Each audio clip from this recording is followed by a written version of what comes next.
भालू से करीब 1 घंटा हम लड़े। अधबागा जिसको बोलते हैं, जो शेर से कम होता है, हाँ, आधा होता है, हाँ, वो है, वो कभी कभी आता है। आज रात में आया था, यहाँ दहाड़ते दहाड़ते इधर को उधर के दहाड़ते निकल गया। जय श्री राधे। आज हम आ चुके हैं पंचप्रयाग में और चलेंगे महाराज जी का दर्शन करेंगे और आप लोग को भी महाराज जी का दर्शन कराएंगे और महाराज जी से जो भी सत्संग होगा वो सत्संग आप लोग तक पहुंचाएंगे। तो जय श्री राधे, राधे राधे। बस महाराज जी आप लोग का आशीर्वाद रहे। तो चलते हैं, महाराज जी को ये कुछ सब्जी है देंगे यहाँ पे।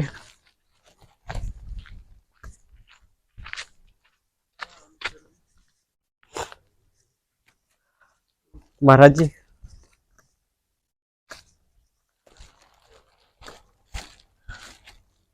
महाराज जी यहाँ पे वैसी सब्जी नहीं मिल रही है जैसी चाहिए, उतना ताजा। तो मंडी जाए तो मंडी से सब ला सकते। हाँ, मंडी यहाँ पे महाराज जी दूर होगा ना? वो जो सीतापुर का बस स्टैंड है, अच्छा, के पास में है। अच्छा, खाना कहाँ बनाओगे? नहीं महाराज जी, खाना नहीं। हाँ, नहीं, ये देखो, हम लोग नाश्ता वास्ता करके आए हैं, फिर महाराज जी कभी आएंगे तो हो जाएगा। अरे ये महाराज जी आपके लिए है, ये आपके लिए लाए हैं। बस महाराज जी, ये राम जी की महिमा जो आप निरंतर लिख रहे हैं, यही राम जी की महिमा के बारे में बताइए। लिखने मात्र से कितना कल्याण है लोगों का। अब ये विषय को तो ज्ञानी पुरुष बता सकते हैं। नहीं, जैसे आप निरंतर लिख रहे हैं सीताराम सीताराम सीताराम, तो ये लिखने से भी अगर मान लीजिए जो नहीं बोल पा रहा है, भजन नहीं कर पा रहा है, अगर वो अपने खाली टाइम में 1 घंटे 2 घंटे में लिख रहा है, तो लिखने से भी उसका कल्याण है। अच्छा, लिखने से ये है कि आंख और कहने की कराई जो कर्म पाव फल सोई, निर्गम नीत अस कहे सब कोई। हाँ, जो कर कमलों द्वारा किया जाता है, हाँ, वही प्राप्त होता है। अच्छा, या हम किसी के साथ अच्छा करें तो प्राप्त होगा, अब बुरा करेंगे तो वो प्राप्त होगा। हाँ, और मानसिक जो पुण्य होता है, हाँ, मन से किया हुआ, हाँ, वो मानसिक पुण्य लग जाता है। बिल्कुल महाराज जी। हाँ, मतलब मन से जो किया जाता है भजन, हाँ, उसका पुण्य हमको प्राप्त हो जाता है। और लेकिन जो भजन हम दिखावे के लिए करते हैं, उसका कुछ नहीं मिलता विशेष महाराज जी। मिलता है कि कर तो रहे हैं, कैसे भी करे, भाव कुभाव अलग आलस हूँ, नाम जगत मंगल दिस दस हूँ। महाराज जी यहाँ पे माता मंदाकिनी जी और नर्मदा जी का जैसे आपने बताया संगम है यहाँ पे, तो महाराज जी जो आपने बताया कि सती अनुसुईया माता जी की तपोबल से जो है वो यहाँ पे मंदाकिनी जी का उद्गम है, तो माता सती अनुसुईया और प्रभु राम जी की जो महिमा है चित्रकूट में महाराज जी, जो यहाँ पे रज रज में प्रभु राम जी बसे हुए हैं, वो महाराज जी और कहीं देखने को नहीं मिलता है। चित्रकूट जब भगवान आ गए हैं, उन्होंने यही पहले हमारे तुलसीदास बाबा जी ने यही लिखा है कि ध्यान ज्ञान योग जप पूजा चित्रकूट थल सम नहीं दूजा।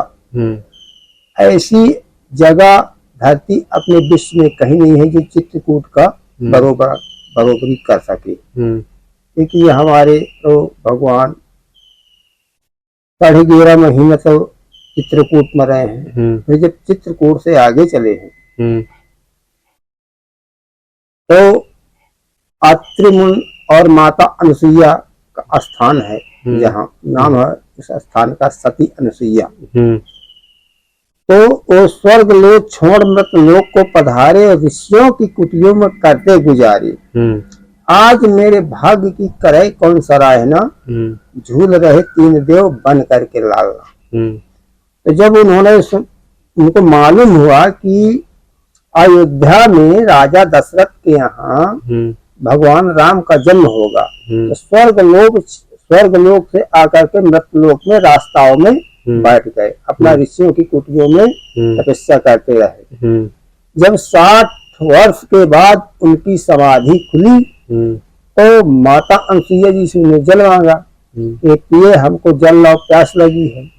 माता अनुसुईया जी उस समय यहाँ मृत लोक में जल नहीं था, माता अनसुईया जी ने कमंडल उठाया और इधर उधर दौड़ पड़ी। जब दौड़ते दौड़ते गई नर्मदा के पास, नर्मदा से याचना किया कि बेटी मुझे जल दे दो। नर्मदा ने बोला कि माता मैं जल नहीं दे पाऊंगी, इसलिए कि मैं वायु से अपने प्राण जिला रही हूँ, मेरा तो धर्म चला गया। उन्होंने आशीर्वाद दिया। इसके बाद माता अनसुईया जी फिर वापस लौट गई लिए कमंडल, और जाकर के वहां विष्णु भगवान से प्रार्थना की कि हे प्रभु मेरी लाज बचाइए, मेरी लाज जा रही है, मेरी लाज बचाइए, हमको पानी दीजिए, मेरे पति प्यासे हैं। तो क्या कहती है कि अबला की लाज बचाओ तुम, पातालवासिनी निकल पड़ो, अबला की लाज बचाओ तुम। तो हर हर का शब्द हुआ भारी, गंगा जी निकली लहराती। तो इन सतियों की महाशक्ति को कलम नहीं कुछ लिख पाती। तो जब उन्होंने हर हर का शब्द उठा और गंगा जी निकल पड़ी, तो उन्होंने कमंडल से जल लिया और कमंडल में जल ले करके अत्रि मुनि को दिया। अत्रि मुनि ने जल पिया और कहा प्यारी ये जल तो बहुत सुंदर है, बहुत मीठा जल है, आप कहाँ से लाए? तो हम पातालवासिनी निकली पड़ी है, वही ये जल है। तो वहीं से उद्गम स्थान माता अनसुईया का है, जो आगे चल करके 2 किलोमीटर दूरी में पंचप्रयाग आश्रम श्री देवराहा बाबा महाराज की तपोस्थली वही है।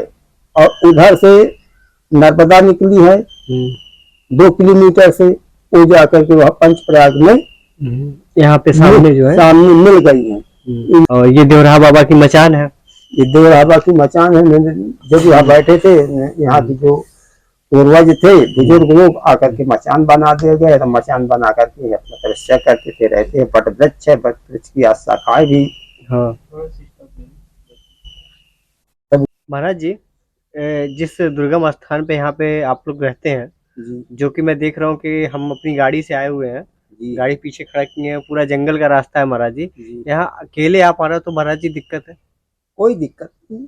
अच्छा, हम तो देखने में अकेले हैं, हाँ, तो प्रभु हमारे साथ में है। हाँ। नहीं, जैसे महाराज जी जो बाहर के लोग हैं, जो नए लोग हैं, यहाँ पे आएंगे तो जंगल को देख के डर जाएंगे महाराज जी। जितना अंदर सड़क से है ये आश्रम जहाँ पे हम लोग बैठे हुए हैं, सड़क से बहुत ज्यादा अंदर है महाराज जी।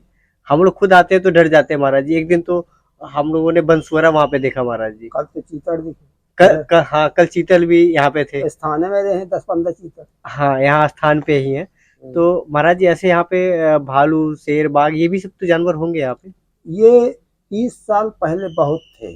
अच्छा। भालू और शेर, शेरों की तो यहाँ घर है। हाँ। 2-4 शेर हमेशा रहे आते थे, भालू भी रहे आते थे। एक बार हमको शेर ने हमला किया, शेर ऊपर से निकल गया चटक करके, तो प्रभु ने बचा लिया।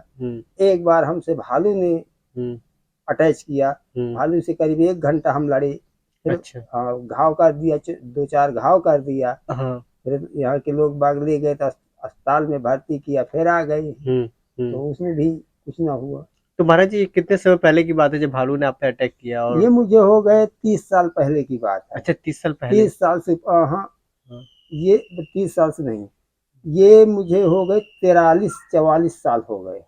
अच्छा, जिनमें भालू अटैच किया। अच्छा, और महाराज तब से आप यहीं पे हैं? हाँ, आता जाता था, कभी बनारस चला जाता था 80 घाट में, तो वहाँ रहता था। कभी अनसुईया जी में लेटे, हनुमान जी में हो गया, कभी इसी प्रकार अपना भ्रमण करते थे। और फिर भ्रमण करके जैसे कहीं बद्रीनाथ चले गए, कहीं रामेश्वर चले गए, कहीं कन्याकुमारी चले गए, इससे अपने भारत भ्रमण करते हुए, सब तीर्थों के दर्शन करते हुए और फिर आ जाते हैं। अब जब से हमारा सब पूर्ण हो गया दर्शन चारों धाम का, अब तब से निर्धारित अपने यहीं रह जाते हैं, कहीं नहीं जाते। तो महाराज जी अब वो जो खतरनाक जानवर है जी, भालू या शेर या बाघ या तेंदुआ, तो वो अब यहाँ पे बहुत कम हो गए होंगे? अब बहुत कम है, अब तो दिखाई नहीं देते।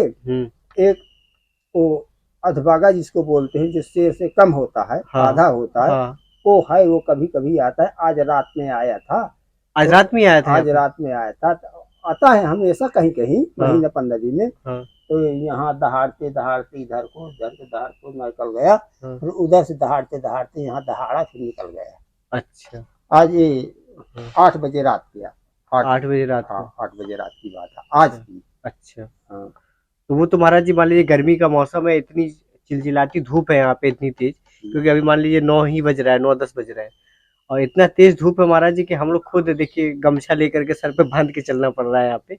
तो वो सब भी पानी पीने के लिए अपना नदी के किनारा ही देख के आते होंगे रात बिरात। तो महाराज जी यहाँ पे किसी का कोई नुकसान नहीं करते हैं वो सब। हाँ हाँ यहाँ कोई प्रॉब्लम नहीं। हाँ। तो बस उतने जानकारी में है, और कोई यहाँ ना फिर भालू है, न कोई शेर है, न कोई बाघ है, अब नहीं कोई। हाँ। और 40 साल के पहले जिस समय में बता रहा हूँ हमको अटैच किया है, तो यहाँ तो काफी मात्रा में थे। हाँ तब बहुत रहे होंगे महाराज जी। ये 10-20 की झुंड भालुओं की चलती थी, 2-2 4-4 शेर वो रहते थे।